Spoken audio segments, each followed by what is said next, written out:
여러분 안녕하십니까? 벤자민의 공식 포착입니다. 만나서 반갑습니다. 오늘 이스페타시스 살펴볼 텐데요. 주가가 좀 어려운 상황 속에서도 3.04% 종가 마무리했고요. 23,750원으로 마감을 했습니다. 그리고 오늘 같은 경우는 수급에서 개인들이 이제 그 이전에 좀 많이 매수를 했었는데 오늘 마이너스 46만 주 정도 순매도로 돌아섰고요. 외국인들 같은 경우는 이전까지 계속 순매도 해오다가 오늘 같은 경우 78만 주 정도 순매수로 바뀌었습니다. 그리고 기관 같은 경우는 지금 이틀 연속 순매도를 하고 있는 과정 속에 있고요. 그래서 지금 매매 동향만 본다라고 하면은 뚜렷한 방향성이 있는 건 아닙니다. 외국인들 기관들 같은 경우는 이제 다음 주를 좀 노릴 가능성이 되게 높아요. 왜냐하면은 12월 16일이 권리락일입니다. 권리락일이고요. 그 다음에 12월 12일 이때가 1차 발행가액 산정되는 기간입니다. 그래서 12월 12일 이후에 권리락일 이때까지 해서 주식을 매수해 나가면서 신주에 참여할 수 있는 그 권리 그거 가져가기 위해서 매수를 더 해나갈 수도 있습니다. 그리고 1차 발행 가격 나오기 전까지는 기업 입장에서 기왕이면은 주가가 좀 높아졌을 때 그때 발행 가격이 높게 계산이 되거든요. 그래서 2천만 주 정도 발행한다라고 했잖아요. 그러면은 2천만 주에다가 여기에 발행 가격, 발행하는 가격이 곱해졌을 때 이게 총 조달하는 금액이 됩니다. 그런데 1차 발행가액 나오고요. 2차 발행가액하고 확정 발행가액이 남았어요. 그래서 기업 입장에서는 1차 발행 가격도 높여놓고 2차 발행 가격도 높여놔야 그래도 2천만 주 발행하면서 여기에서 조달하는 자금의 크기를 더 키울 수가 있습니다. 그래서 기업 입장에서는 기왕 발행하는 주식 수 여기에 따라서 조달하는 금액이 크면 그 돈으로 버퍼를 더 마련해 낼 수도 있고요. 그 다음에 추가적으로 다른 곳에 쓸 수도 있는데 대체적으로 최초 공시 발표한 것보다 좀 적게 더 낮은 금액으로 조달하는 게 일반적입니다. 그런데 지금 이수페타시스 같은 경우는 되게 어려운 상황에 놓여져 있고요. 저도 유상증자 케이스 일반적으로 좀 편안한 상황에 놓였을 때 공식대로 잘 맞아떨어졌거든요. 그런데 이번에는 그렇게 쉬운 상황은 아닙니다. 하지만은 저희는 시나리오별로 가져가면 돼요. 시나리오별 대응 전략. 그래서 이 부분이 저는 훨씬 더 중요하다라고 보고 이번에 1차 기회가 없다라고 그러면 2차 기회를 노리는 거죠. 2차 기회에 신주인수권부 증서 이거 상장이 됩니다. 그리고 나서 거래되는 기간이 있어요. 이때 또 변동성 커지고요. 수익 실현 기회가 또 찾아올 때가 있습니다. 그리고 확정 발행가액 나오기 전에 이 공시가 나오기 전에 기업 입장에서 또 확정 발행가액 이걸 높이기 위한 작업들을 합니다. 그래서 이런 작업들 같은 경우는 여러 좋은 정보들 있죠. 회사 기업의 호재가 되는 재료들이나 그 다음에 공시에 대한 내용들 이런 것들 발표할 때가 있습니다. 그래서 에코핸드링 같은 경우도 유상증자 발표하고 그 기간에 단일 판매 공급 계약 책을 공신했어요. 그리고 나서 그 유상증자 끝나고 난 다음에 또 주가에 대한 부양 정책으로 무상증자합니다. 무상증자까지 하고 이러면서 유상증자에서 주주들의 어떤 반발들이나 이런 것들을 주가에 대한 보상으로 다 되돌려줬어요. 그래서 이수페타시스 같은 경우도 실질적으로 21년도에 유상증자를 진행을 합니다. 그리고 나서 시차는 좀 있었지만은 주가에 대한 보상들 길게 투자하신 분들은 이거 다 가져가고요. 엄청난 수익으로 돌아갔어요. 그렇기 때문에 이수페타시스에서 그냥 단기적인 부분으로 유상증자 한 해 만에 이런 부분들로 접근하시고 그 다음에 제2호 인수하면 안 된다. 2차 전지지 안 좋은데 지금 왜 하냐. 이거 굉장히 근시안적인 시각입니다. 그렇기 때문에 여러분들께서 투자의 입장이 단기적인 분이다라고 하면은 단기적인 부분으로 반대하시거나 이런 부분들은 다 자유죠. 그런데 유상증자 했다고 지금 여기에 대해서 그들을 비판하고 그 다음에 아무 대응 없이 그냥 여기에 대해서 원망만 늘어놓는다. 이건 투자에 대해서 아무 도움이 안 됩니다. 지금 어차피 발표했어요. 그리고 공시 이후에 주가 많이 빠졌습니다. 아직 그 빠졌던 하락 부분을 메우지도 못했어요. 그렇기 때문에 기회가 남아있을 수 있는 부분이고 지금 우리나라가 겪고 있는 이 국정 불안 이 부분 때문에도 좀 계획이 좀 많이 틀어질 수도 있다라고 보는데 항상 앞으로 저희는 이 투자를 하는 과정 속에서 기회를 찾는 연습을 하고 기회를 찾는 노력을 기울여야지 여기에 대해서 불평불만하고 있다가는 아무 수익도 효과적인 부분을 가져갈 수 없습니다. 자, 그래서 그런 부분들 오늘 말씀을 드릴 거고요. 우선은 이수페타시스 유상증자 공시와 더불어서 가장 민감하게 주가에 영향을 끼치는 부분이죠. 그게 바로 이스페타시스가 제2호 인수 포기한다라는 이런 언론 보도가 한 군데서 나왔어요. 바로 디일렉이라는 언론 매체였고 그다음에 여기서 거의 단독으로 혼자만 보도를 했습니다. 그런데 상당히 저는 여기에 대해서 설득력이 있을 수도 있다라고 생각은 하지만은 결국의 결과를 100% 예측하는 거는 어렵죠. 당연히 저희는 여기에서 시나리오별 대응 전략이 중요합니다. 우선 첫 번째, 제2호를 인수한다. 그리고 유상증자 그대로 나왔던 공식 그대로 진행한다. 그리고 두 번째, 제2호 인수를 포기한다. 그리고 유상증자는 기존에 얘기했던 대로 진행을 할 것이다. 그리고 세 번째, 유상증자를 철회한다. 저는 3번은 거의 쉽지 않다라고 봐요. 왜냐하면 이스페타시스가 이 유상증자 공시내면서요. 여기에 대해서 시나리오별로 얘기를 다 해놨거든요. 3번 유상증자 철회에 대해서는 언급이 없었지만은 제2호를 인수하거나 인수를 못할 때 두 가지 시나리오로 언급을 했습니다. 이 내용 보면은요. 실질적으로 두 가지 열린 방향성을 다 시나리오별로 대응을 해서 가지고 가는 부분이고 그다음에 여기에 대해서 저희 주주들 그리고 투자자들에게 충분히 설명을 했다라고 보고 있어요. 그래서 여러분들께서 지금 당장 인수를 포기해야 된다, 인수해야 된다 이런 관점으로 접근하시는 게 아니라요. 인수를 하게 됐을 때는 내가 어떻게 해야 되지? 만약에 인수를 포기하게 됐을 때는 어떻게 해야 되지? 이런 부분에 두 가지 방향으로 저는 접근하시는 게 투자에 있어서 훨씬 더 중요한 부분이라고 생각합니다. 자, 그래서 공시 보면서 말씀을 드릴 텐데요. 여기에 이렇게 자금 사용 목적 중에서 타법인증권 취득자금 미사용 시 자금 세부 사용 내역에 대해서 준비를 해놨었습니다. 그래서 당사는 이스페타시스는 상기 타법인증권 취득자금 바로 제2호입니다. 유상증자를 통해서 제2호 인수하겠다라는 이 자금, 이 계획이 변경된다라는 것은 인수를 철회할 수도 있고 안 할 수도 있다라는 얘기죠. 이렇게 해서 만약에 변경된다면 그 자금을 어디에 쓸 것이냐. 제5공장 신설하고 그 다음에 주 원재료 매입하는 데 쓰겠다. 지금 하고 있는 사업에 더 주력해서 원재료 매입하고 설비 투자 늘리는 데 더 사용하겠다라고 해서 이렇게 시나리오별로 그 다음에 대비가 되어 있었습니다.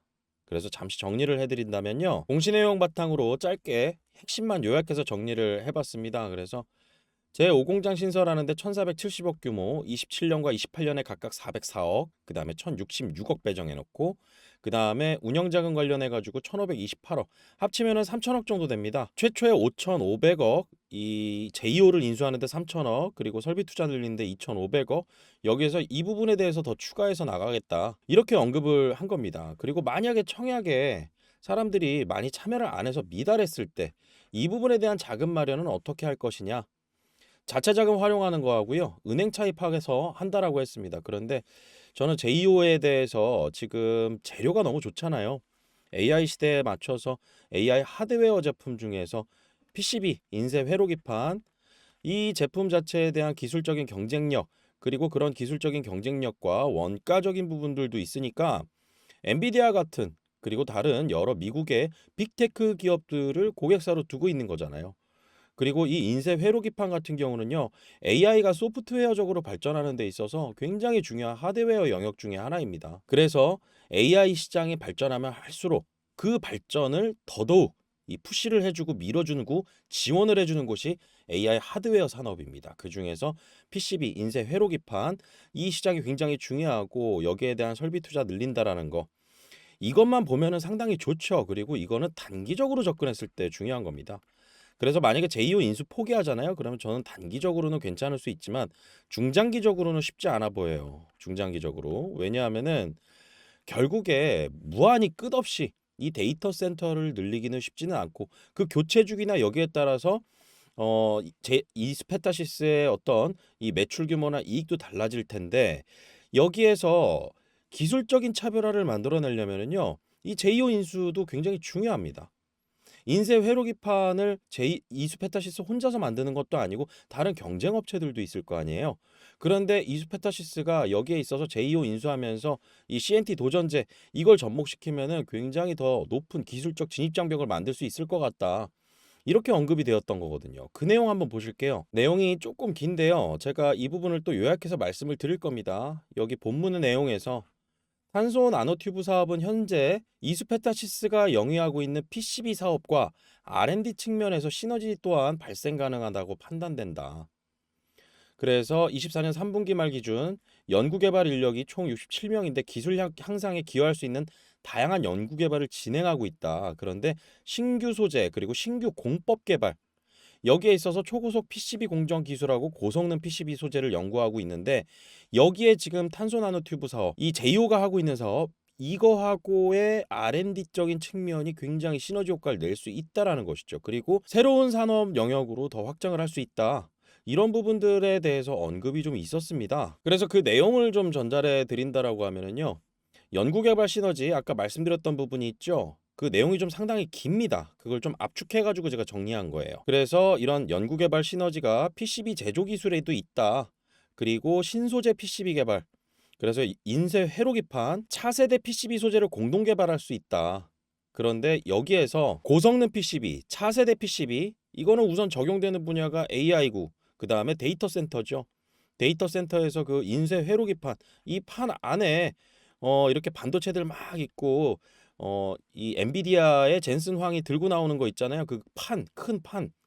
이 멀테리어 보드 쪽에서는 이스페타시스가 가지고 있는 장점이 굉장히 큽니다. 그래서 이런 것들이 엔비디아 향으로 들어가는 거고 인증까지 받아서 납품이 되는 거고 그다음에 24년도 최대 매출 찍을 거라고 예상들을 좀 증권가에서 좀 하고 있고 그런데 이걸 만드는 데 있어서 우선 데이터 센터 들어가는 거 그런데 이게 추가적으로 성능이 더 개선되고 그다음에 여기에 있어서 열을 통제하면서 데이터 처리 속도를 좀 더 높여줄 수 있는 거 이게 또 인쇄 회로기판이 해주는 거거든요. 그래서 항공우주하고 방산 쪽 그다음에 차세대 통신 장비 이 부분까지 좀 넓혀 나가려고 하는 겁니다. 지금 여기에서는 데이터 센터 향으로 저희가 좀 단기적인 매출이나 그다음에 사업 방향성에 대해서 보고는 있지만은 실질적으로 이스페타시스가요.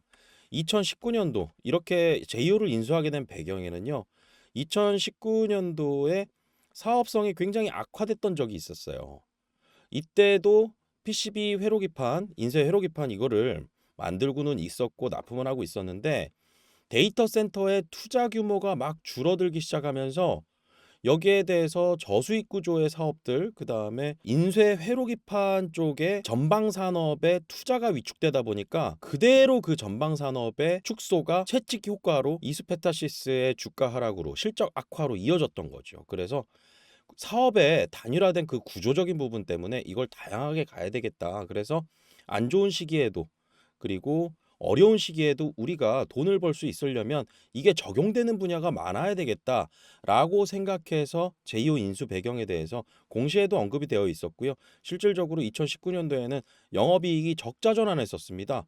그리고 21년도에는 자회사 하나까지 문을 닫았어요. 그런 배경 때문에 제이오 인수를 하려는 것이고 좀 더 미래 먹거리를 좀 길게 찾고자 이렇게 가는 거죠. 그래서 만약에 제이오를 인수한다라고 하면 시장에서는 아니 제이오 인수를 왜 2차 전지 안 좋잖아라고 하는데 시장에서 지금 2차 전지만 생각하고 있지 이 이외에 적용되는 분야를 그렇게 크게 받아들이지 못하는 것 같아요. 그리고 우선적으로 2차 전지 시장 단편적으로 여러분들께서 이렇게 보시면 됩니다. 2차 전지도요. 여러분들 전기차 많이 생각하시잖아요. 근데 이게 확대되면서 항공, 그다음에 선박, 그리고 도심항공 모빌리티, UAM 이쪽 시장까지 넓어질 수는 있어요. 그런데 지금 전기차 시장 같은 경우가 2차 전지 시장의 수요를 견인하는 그런 시장이죠.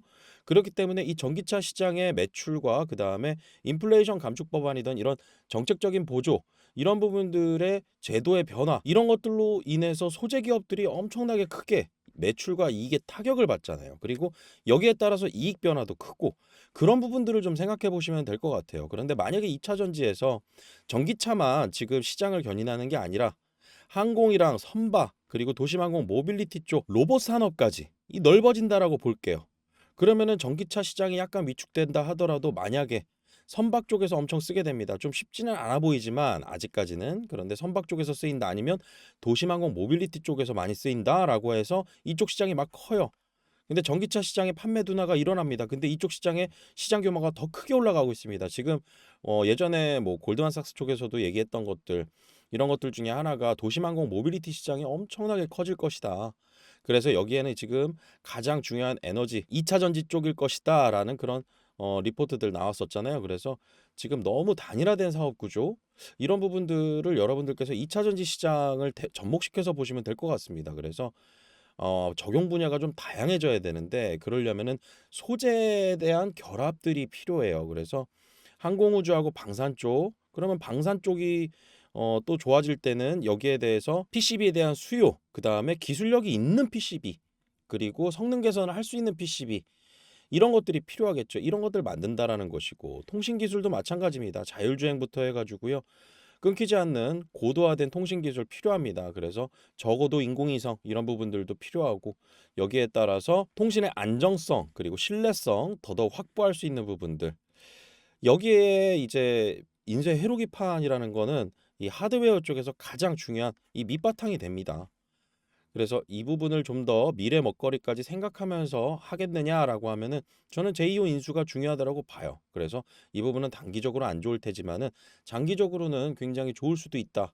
그리고 이때는 저희가 중장기적인 관점으로 이 기업의 주식을 모아가야 된다. 그래서 이 이스페타시스 같은 경우는 중장기적으로 투자하신 분들이 돈 많이 벌었지 단기적으로 투자하시는 분들 잘 모르겠습니다. 큰 돈 과연 그때 당시에 베팅 세게 할 수 있을까요? 대부분의 분들이 단기적으로 들어오신 분들은 고점에 물려 계실걸요? 저는 그래서 이런 부분에 있어서 투자 관점에 있어서는 항상 이 투자 원칙을 정하는 게 굉장히 중요하다고 봅니다.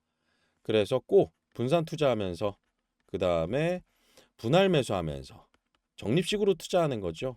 그리고 중장기적으로 바라보고 그 다음에 중간중간에 수익 났을 때 기관이나 외국인들처럼 비중 조절하는 거죠. 수익 난 거 부분 실현하고 분산 투자했으니까 떨어진 종목 다시 사고 그래서 리밸런싱 하는 거. 그래서 이렇게 한 네 가지 정도의 투자 관점, 투자 원칙 이런 부분들을 지켜서 이스페타시스를 바라본다라고 하면은 실질적으로 매번 여러분들께서 투자하실 때 단기적으로 어떤 종목 들어갔는데 갑자기 꽉 물려가지고 1, 2년씩 버틴다. 1년씩 묶여 있고 뭐 1년 반씩 뭐 6개월씩 이렇게 묶이는 경우들이 있습니다. 이러지도 저러지도 못해요. 가격에 얽매여 가지고요. 내가 만약에 10,000원에 샀는데 주가가 5,000원까지 빠집니다. 그리고 올라줘요. 한 7,000원까지 올라요. 그런데 다시 내려갑니다. 내가 산 가격만 보고 이 기업의 지금 흐름을 못 본다라는 거죠. 이런 경우들이 상당히 많이 봤습니다. 저 같은 경우는. 그리고 저도 이런 경우는 왜 없었겠어요. 그래서 여러분들께서 이스페타시스 투자하시면서 저는 기왕이면은 중장기적인 안목으로 이 기업을 바라보는 거 그리고 기왕이면은 또 저희가 위험은 좀 줄이면서 투자 수익을 개선하는 방법 이런 투자 원칙을 지키는 데서부터 시작한다. 그래서 저 벤자민 같은 경우는 멤버십 채널에서 이 이스페타시스가 주가 빠지고 난 다음부터 신규 매수 추천이 있었습니다. 그래서 11월 12일부터 매수 의견이 언급이 있었었고 그 다음에 그 이후부터 해서 3회에 추가 매수 언급을 드렸어요. 그래서 원금을 어느 정도 안착시켜 놓은 상황이고 만약에 정말로 안 좋은 상황이 벌어진다. 뭐 예측할 수 있는 일은 그렇게 있지는 않습니다. 다만 극단적인 예를 드는 거죠. 그러면은 이렇게 저점에서 들어갔다 뭐 이런 부분을 말씀드리는 게 아니라 이렇게 들어간다 하더라도 분할해서 매수 들어가고 그 다음에 만약에 올라갔을 때는 일정 부분 수익 실현하는 거 이런 것들을 지켜나갔을 때 나중에 어떤 안 좋은 상황이 벌어졌을 때도 비중 조절하면서 일부 수익 실현하는 거. 그래서 얼마 전에 한 26% 주가 올랐잖아요. 이때 수익 실현 일부 했습니다. 그리고 마련해 놨다가 또 다시 들어가는 거죠. 그래서 여러분들께서 고점에 물려 계신 분들이나 이런 분들 같은 경우는 지금 이스페타시스 유상증자 관련된 이벤트 매매 일정 관련해서도 대비하는 게 좋지만은 어떤 결단은 좀 필요할 때가 있을 거예요. 왜냐하면은 주가가 그 공시 이전의 수준 이 부분까지는 저는 그 레벨까지는 어느 정도 메꿀 수 있는 가능성이 높다라고 판단이 되는데 그 이전 수준 있죠? 가장 고점이었던 이런 수준까지 올라가려면은요. 좀 상황이 많이 바뀌어야 됩니다. 그리고 제2호를 인수한다라고 하더라도 지금 제2호가 적자 기업이에요. 그렇기 때문에 재무구조상 이 증권가에서 평가하는 수익 가치 이런 부분들이 좀 떨어질 수밖에 없어요. 그래서 이 부분을 개선시키기 위한 이스페타시스의 노력들 분명히 필요하지만은 이거는 시간이 걸린다. 그렇기 때문에 주가가 공식적으로 좀 떨어질 수 있는 확률이 높은 날들을 좀 많이 노리고요. 만약에 내가 이 고점에서 물려 있는 이 수익을 좀 더 적극적으로 개선하고 싶다라고 하면은요. 내 평균 단가를 생각하지 않는 겁니다.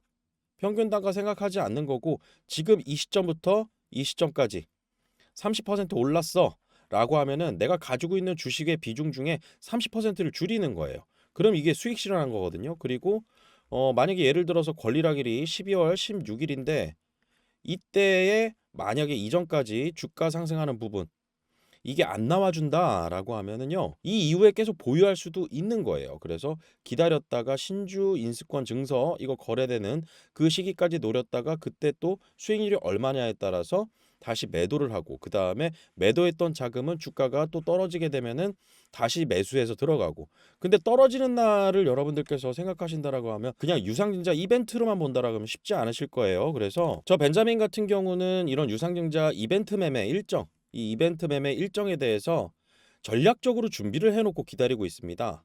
매매 전략에 있어서 유상증자 공시가 딱 나오게 되면은 발표하고 자금 사용 목적 분석이 제일 중요해요.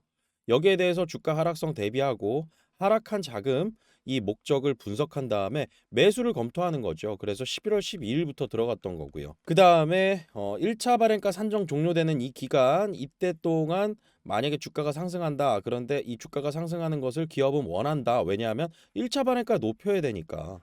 그래야지 유증으로 조달하는 자금의 규모를 크게 만들 수가 있으니까. 그래서 1차 발행가에 대한 준비에 대한 마감 이게 12월 12일까지입니다. 그리고 나서 권리락일 준비해야죠. 12월 16일 이때 만약에 주가가 상승하는 구간이었다라고 하면은 12월 16일 날은 기관들이나 외국인들 같은 경우는 순매도를 좀 강하게 때리는 경우가 많습니다. 그리고 이때 이상하게 또 개인 순매수가 또 강하게 들어오는 거 이게 정말 잘 맞아 떨어져요. 그렇기 때문에 여러분들께서는 이런 매매 패턴이나 이런 것들을 역으로 활용하시는 거 이거 굉장히 중요합니다. 그리고 나중에 또 떨어질 수 있는 날이 언제냐라고 하면은 청약률이 몇 퍼센트냐의 결과에 따라서 달라지겠죠. 그런데 중요한 거는 제가 발행가 가격이나 이런 부분들 멤버십 채널에서 계속 공유드리고 있는데요. 이거 미리 예측해서 어느 정도 계산을 할 수가 있습니다. 여기에 따라서 시장 가격과의 차이 이 부분을 가지고 매매가 가능하거든요. 그래서 지금 여기까지 말씀드린 부분이 너무나 좀 어렵다 생각하시면은요. 멤버십 채널에 입장하시면 됩니다. 멤버십 채널 같은 경우는 텔레그램 채널에서 여러분들께 말씀을 드리고 있고요. 조금 이따 입장 방법 말씀을 드릴게요. 그래서 여기에 이제 지금 오늘까지 해가지고 제가 계산한 바로는 최종 1차 발행 가격 12월 6일까지만 계산한 건데 12월 12일까지의 데이터가 필요합니다. 한 달치 영업일수의 데이터가 필요하고 오늘로 가안으로 계산해 보면은 2만 원입니다. 그리고 시장 가격과의 괴리가 18.75% 정도 나오게 되고 이게 커지면 위험해요. 이게 커지게 되면은 기관과 외국인들 같은 경우는 단기 차익 실현 무조건 합니다. 그래서 이런 것들 계산하는 방법 공시에 다 나와 있는데 실질적으로 쉽게 계산하기가 어려워요. 왜냐하면 용어가 좀 어렵게 나오거든요. 그래서 이 멤버십 채널에서는 실질적으로 여러분들께 투자 원칙부터 해가지고요. 그 다음에 여기에 저희가 매수 언급 드려고 그 다음에 매도 언급 드려서 성과가 어떻게 났는지 이런 부분들에 대한 구글 스프레드시트를 이렇게 올려놨습니다. 종목 현황표예요. 그래서 이런 것들 보시면서 종목 선정하시고 그 다음에 마음에 드는 종목 투자 원칙 시키셔서 들어가시고 그러면서 저희는 위험을 좀 줄이면서 투자 수익을 극대화하는 그런 방법들을 취하고 있습니다.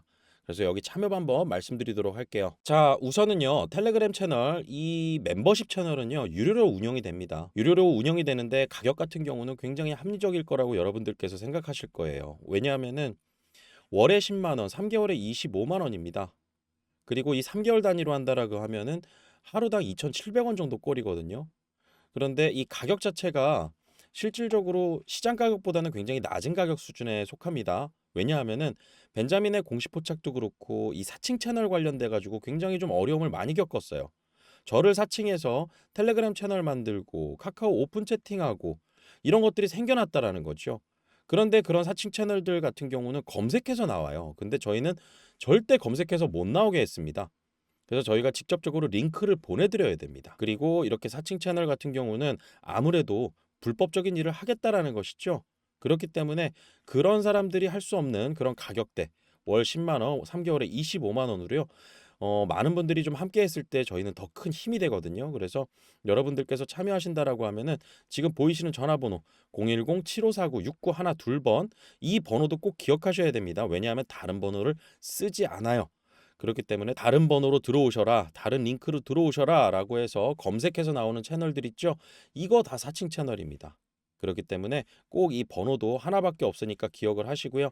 함께 하실 분들은 여기서 문자로 신청이라고 보내주세요. 그러면은 이스페타시스 이외에 지금 저희가 바라보고 준비하고 있던 이런 종목들, 그리고 어려운 시장이지만은요 앞으로 좀 전망이 좀 밝은 이런 기업들의 종목들을 좀 담고 있습니다. 그래서 중요한 거는 수익 나는 것도 중요하지만 위험 대비 수익을 얼마나 내느냐, 이런 것들도 펀드에 대한 평가 지표로 많이 활용이 되거든요. 그래서 저희는 잘 잃지 않은 투자, 그리고 수익 냈을 때 그래도 마음 편하게 수익 낼 수 있는, 너무 불안해하지 않고 그다음에 뭐 갑자기 급등해 가지고 팔아라 사라 이렇게 해가지고 힘든 매매 잘 안 합니다. 모아가는 투자 전략 가져가요. 그리고 단기적으로 가져가는 종목들도 있습니다. 그래서 그런 부분들은 여러분들 투자 스타일별로 말씀을 드리고요. 그 다음에 여기서 보수적인 목표 설정하면서 시장에 흔들리지 않은 꾸준한 투자 전략 저희가 추구하는 방향이니까요. 또 마지막으로 하나는 종목 정보 업데이트 계속 해드립니다. 그리고 매수 매도 의견 끝까지 해드립니다. 그래서 함께 하실 분들 같은 경우는 010-7549-6912번 여기에 신청이라고 문자 보내주세요. 그러면은 저희가 텔레그램 입장 방법 자세하게 안내해 드리도록 하겠습니다. 정말 어려운 시장, 그리고 또 국내 정세에 대한 이 불안으로 인해서 많이 혼란스러우실 텐데요. 결국에 이런 시기 같은 경우는 한국 시장에서는 분명히 다시 치고 올라갈 수 있는 그런 힘을 만들어냈습니다. 그리고 어려운 시기였을 때 더 강하게 올라갈 수 있는 그런 밑바탕이 됐던 거라고 저는 생각하고요. 저 같은 경우도 이제 증권사 업무하면서 어려웠던 시장 경험 했었습니다. 지금의 경험 같은 경우는 계엄 관련돼서는 처음인데요. 금융위기나 경제위기 뭐 이런 부분들, 이런 것들 관련해 가지고는 제가 경험을 그래도 해보다 보니까 지수에 대한 하락 부분이나 이런 것들에 대해서는 그렇게 크게 요동치지는 않는데, 다만 지금 이런 우리나라만 가지고 있는 고유의 위험들, 이런 리스크들은 해소되면은요 다시 크게 치고 나갈 수 있고, 앞으로 이제 이스페타시스 같은 경우도 저희가 중점적으로 관리하고 있는 종목이다 보니까요, 앞으로 저 벤자민과 함께 좋은 종목 그리고 좋은 투자 수익 기회 잘 만들어 가시길 바라겠습니다. 오늘 영상 마치겠습니다. 구독과 좋아요는 큰 힘이 됩니다. 벤자민이었습니다.